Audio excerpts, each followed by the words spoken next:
Right now at 6 o'clock, the News4JAX I-TEAM has obtained new records on student dress code violations in St. Johns County. One school in particular has by far the most in the district. The records we obtained today also show that there have been more than 200 dress code violations recorded since the school year began. And as we've reported, the county recently overhauled the dress code in response to many complaints that it was unfair to girls. It also prompted a federal Title IX investigation into the district's practices. News4JAX I-TEAM investigator Joe McLean dug through the records and joins us live from Switzerland Point Middle School. Joe, this is the school that has had the highest number of violations? It is, Tom. In fact, the records we got a hold of shows that 43% of all the dress code violations across the entire district so far this year, 43% of them have happened right here at Switzerland Point Middle School. So two main things I found when I looked at these records.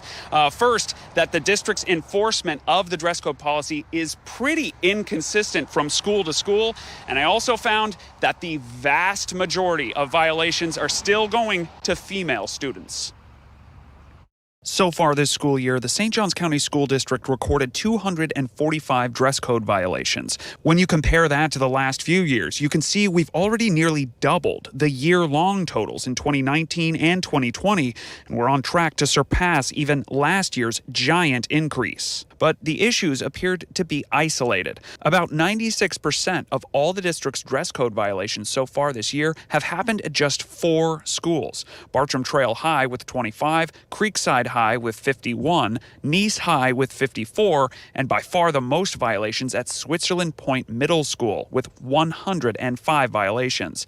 At those 4, though, female students still received a disproportionate number of the dress code write-ups. 9 out of every 10 violations were given to girls. The only word that comes up for me is it's a toxic learning environment for the girls. Lily Bristow has a daughter in 8th grade and says she's not against the district having a dress code, but worries about the educational impact of its enforcement.